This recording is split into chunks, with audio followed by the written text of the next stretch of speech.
Yep. What's good, family? What's good? What's good? Yo, I just wanted to remind you. Some of you I'm not telling. You already know this. You just have to be reminded that you don't have any competition. There's no competition for you. Whatever you were created to do is what you were created to do. Bottom line, point blank, simple. In today's society, everything is a competition. You're competing for likes, competing for follows, competing for jobs. You know, it's always a competition. They put us in this rat race.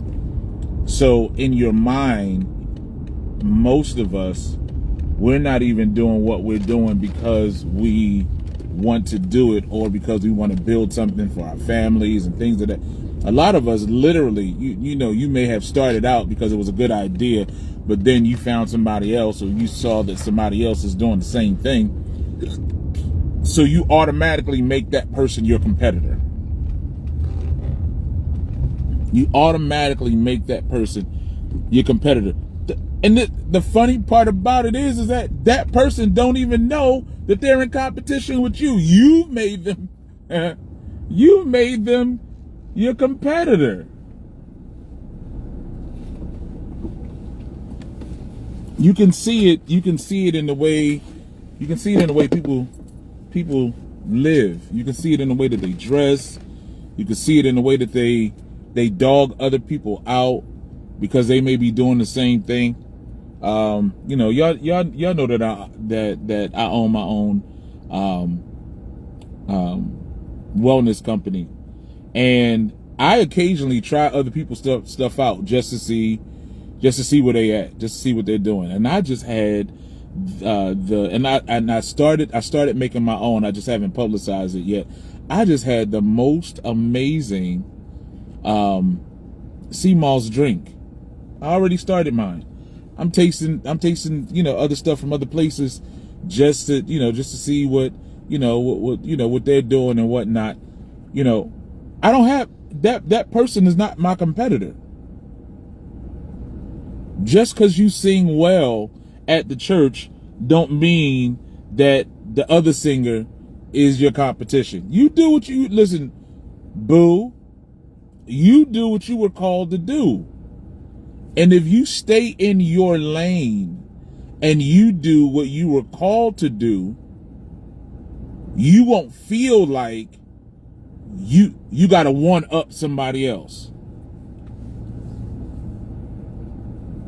You won't feel like you got to one up somebody else. You won't feel like you have to work hard. You won't feel like you have to work hard to hold your spot. No, just hold your spot.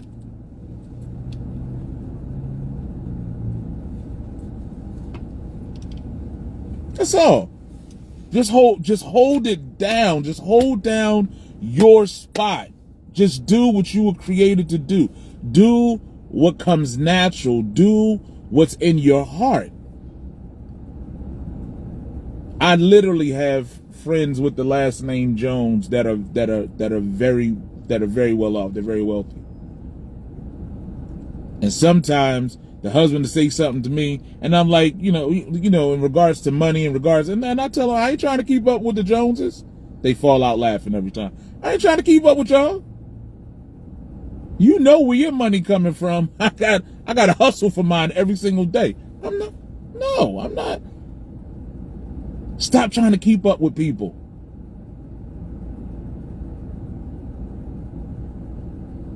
Stop trying to, and again, these people don't even know that you're trying to keep up with them, because this is what I find funny. Let me tell you something, as a preacher, this is what I find funny. And I used to get offended by it, but I've come to finally understand it and accept it. I have preachers I mean, well known. I mean, if you go to your timeline, they're somewhere on your timeline. They're somewhere on your timeline. Either somebody else done shared a great word that they have given you that I've been saying for the last 15, 20 years. And the people that I come in contact with always tell me the same thing. You are a phenomenal preacher, teacher. I appreciate it. The offense is that you don't share my stuff. You don't share my stuff, and you don't invite me to anything. I have so many friends that are. I have so many individuals because I don't have a lot. I have almost no friends. I have a lot of individuals that I know that are well acquainted with a lot of different pastors and preachers and church organizations and ministry organizations.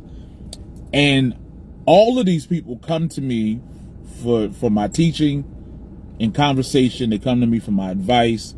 They come to me for leadership, but nobody invites me.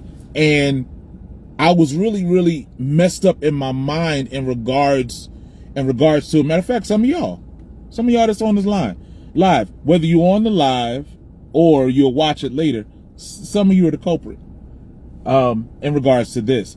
And I was so offended because I know so many people. But then I realized what I'm teaching ain't what your people are teaching. But you come to me because it's good. It's good teaching. It's sound teaching. It's needed.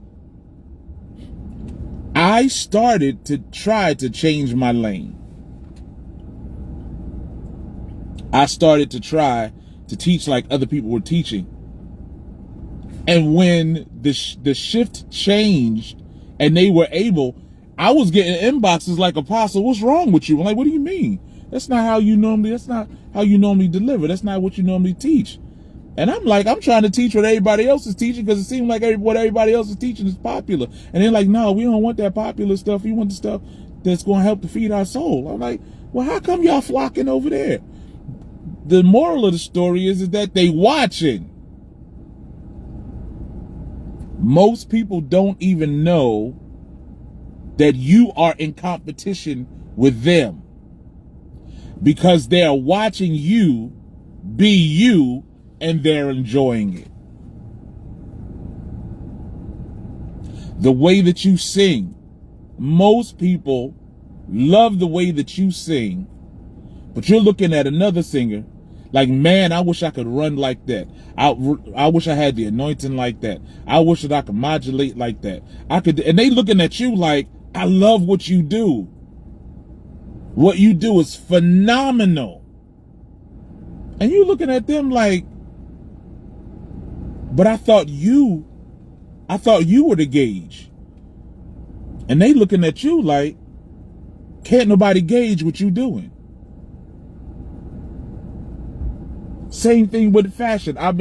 People been telling me for years, you really need to get your fashion thing together. You really need to get your business together. Can't nobody dress like you, blah, blah, blah, whatever the case may be. And of course, me on the other hand, now I'm looking at all of the big boys now on they're doing their own lives and they're doing their own this and they're doing their own that. And I'm just like, well, it's already out here now, so ain't no need for me to do it. And people still telling me, man, but the elegance that you have and you doing what you do, don't nobody have that. Ain't nobody doing it, and I'm like, the fashion is already out here, but people are still wait to see what I'm going to wear to whatever the event is. I'm like, it's already out here, but it ain't how you do it. Whatever it is that you do what you do because you were created to do it. That's the thing. There's only one of you created. Even if you got a twin, there is a slight difference between you. There's only one of you that's created. Stop making people your competition and they don't even know they're in a fight with you. There are so many, listen, There is so many people that don't even know they're in a war, they're in a fight with you because they literally appreciate you being you and you seeing them as a competition, and they're looking at you, they're rooting for you, you're fighting against them, and they don't even know that that situation is even going on.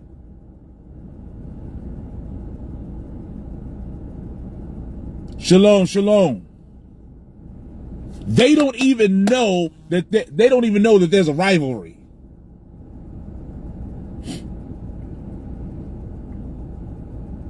And in my particular world, because I started I started my own assembly, and because I work for myself, you know, I looked at individuals as competition.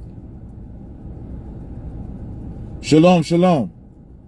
I looked at individuals, because I am a person that has the ability, which I've noticed that there are a lot of Hebrews that don't have the ability to speak to Christians because of the dogmatic nature that we took from Christianity and we brought into Israel. You don't have the ability to preach to Christians because you're so dogmatic. No, because I have the ability to preach on a Sunday morning at a church, and I absolutely love it. How could they hear unless you sent? That's a whole nother teaching.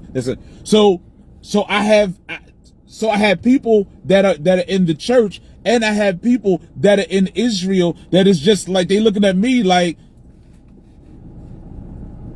how did you get that from the scripture?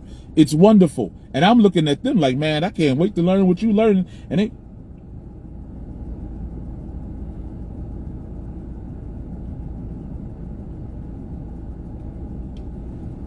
used to have a homie that was a bishop.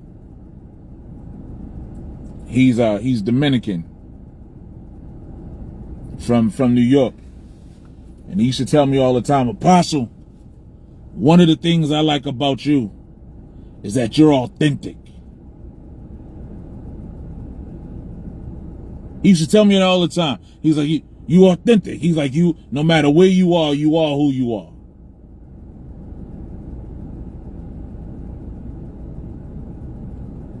So I've let that be my own anthem.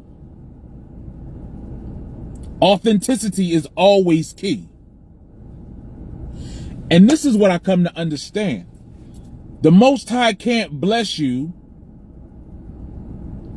with enlarging your territory if you don't know who you are.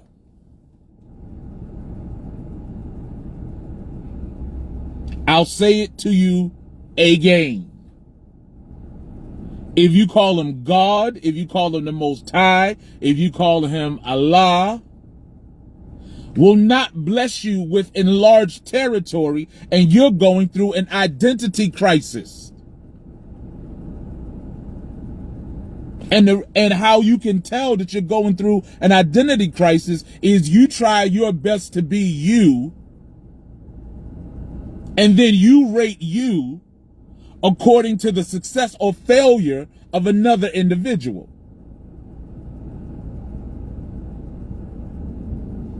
You can't be blessed that way. Because if the Father blesses you to have more while you're going through your identity crisis, you won't know where to apply that more because you're so busy trying to make sure that you're one-upping somebody else. You don't have competition. I don't have no competition.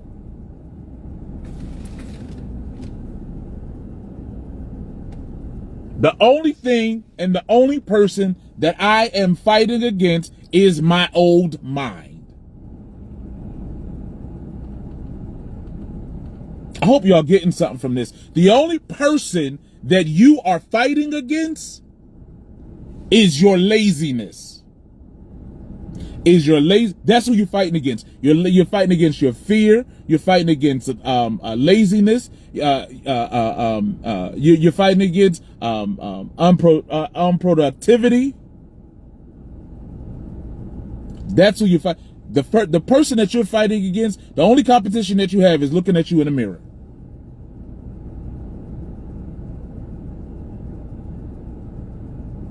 That's it. You have no competition. Blessings. You have no competition. And this is, and that's inherited. That mindset, that thought is inherited amongst the diaspora, amongst black folks, amongst Hebrews, amongst African Americans. This dark skin, it's ingrained in us. Hey niece, how you doing, baby?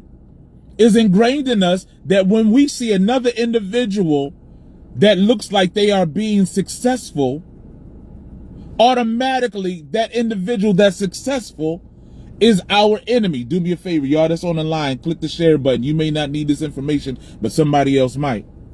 Automatically that person is our competition.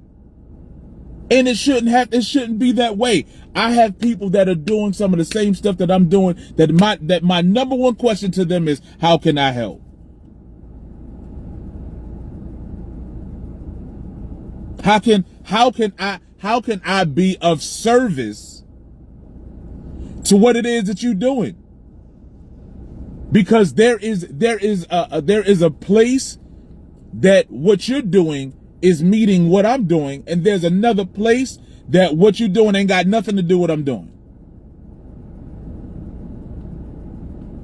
Peace, peace. I see my brothers that's jumping on the line. What's up, Crow? Ritnu. It's stop making life harder than what it has to be. And what do you mean stop making it harder than it has to be? Because if you identify an individual as your competition, you also add that person to your stress level. Because that produces stress, it produces anxiety, it produces frustration, it produces anger, it produces restlessness.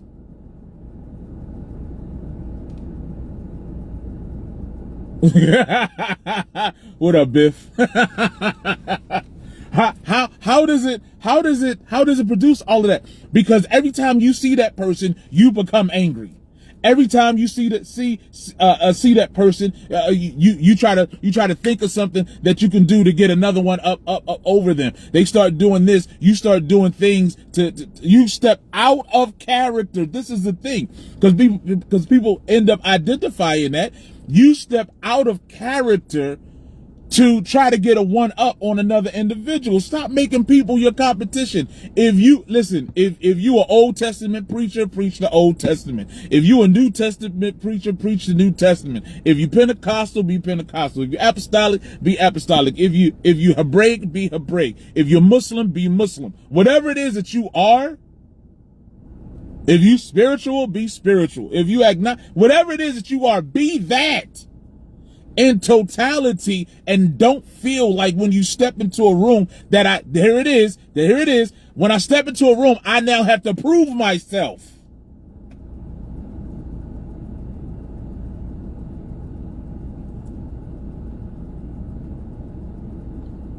That's right. We motivate and elevate.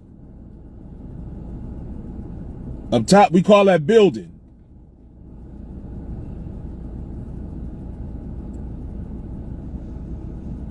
You are trying to prove yourself to people that you already proved yourself to when you were being authentic.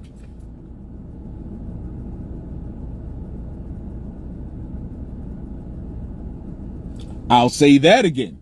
You already proved yourself to the same people when you were being authentic. When you stopped being authentic, they stopped paying attention.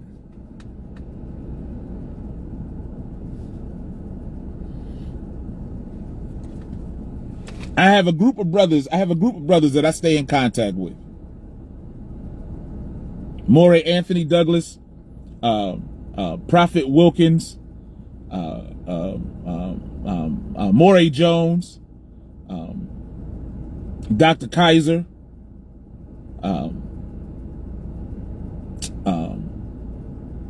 and Morey Floyd. When I step in the room with these brothers that are aged in knowledge, wisdom, and understanding, I don't shrink because I don't know what they know. I wait for the opportunity to interject that which I know, which most times adds to what it is that they already know and understand. But I used to shrink. I used to feel inadequate.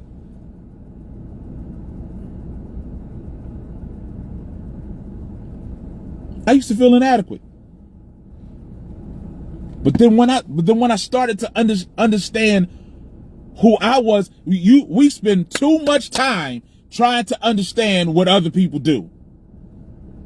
Do me a favor, those that are jumping on, like and share this. If I'm saying anything good, throw some hearts in there or something. Let me see y'all interactive with me. Do me a favor, like and share it. You may not need this information, somebody else might.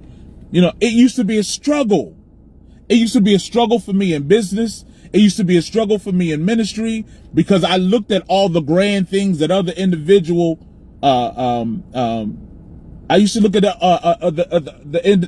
the grand things that I thought were grand things that other individuals was doing, not knowing and understanding until I started having conversations with them that they were struggling with some of the same stuff that I was struggling with. And some of them were struggling at the same time that I was struggling. I'm looking at them as being grand. They looking at me as if I got it all together. And then we started having a conversation, and then we find out we just men.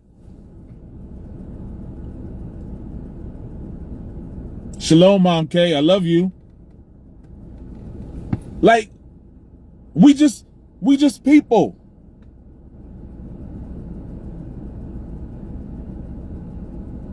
We're just ordinary people. That's it. We just people trying to figure it out. And when you spend so much time trying to figure out what they doing, you miss opportunity in what you're doing. That's what I'm gonna tell you as well. Celebrate small victories. Celebrate small victories. The reason why I'm saying that is because we are genetically disposed.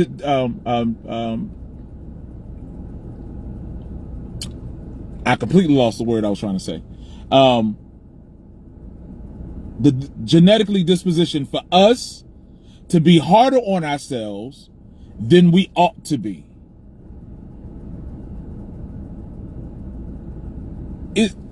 It's like you can never get anything right. And you don't celebrate what you do get right for fear that it's falling apart.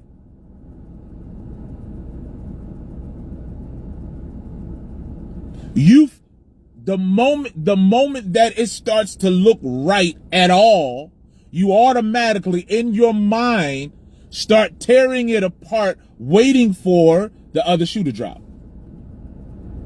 Celebrate small victories. If you lost 5 pounds this week, celebrate those 5 pounds. If you started school and you working on finishing the first semester, you better celebrate the first semester. If you started a job that you've been trying to get to, for the last, 5-10 years, you celebrate your start date. And listen, celebrating it does not mean that you got to post about it, that you look for other friends to celebrate you. You don't look for nobody to celebrate you. You have your own party. You get your own balloons. You get your own cake. You buy your own whistle. You buy your own hat. You turn your music up and you dance to it. You celebrate small victories in your life. You started a business. You got your business logo. You got your EIN number. You got your business license. You put your website. You celebrate the starting point. And even if you failed before and you started it again, you celebrate that small victory. You don't wait for nobody else to celebrate you. You better be a whole party. Because if you wait for other people to nobody going to celebrate you like you going to celebrate you. And if you wait for other people to celebrate you, you'll be waiting a long time. Because the thing about it is, and I'm going to tell you this, there are less people waiting for you to fail than you think that are waiting for you to fail. Because the truth about it is, they not paying no attention to you.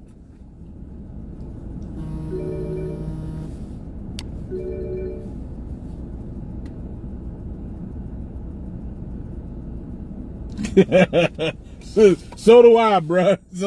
They not paying attention to you.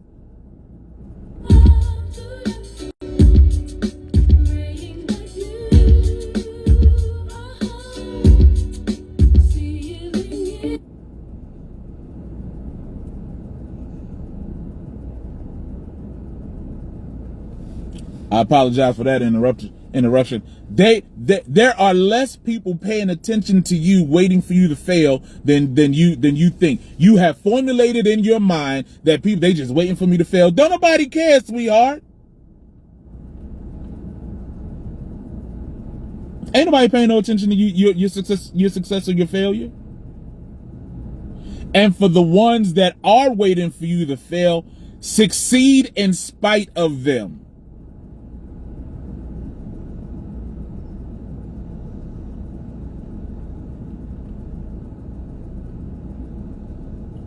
Don't succeed because of them.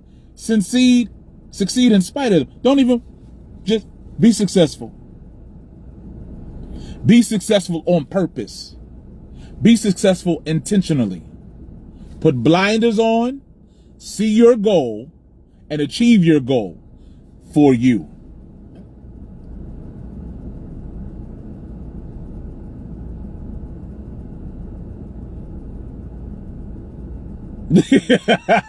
I turned it off because of copyright infringements and all the rest of that stuff. I don't own the rights to it.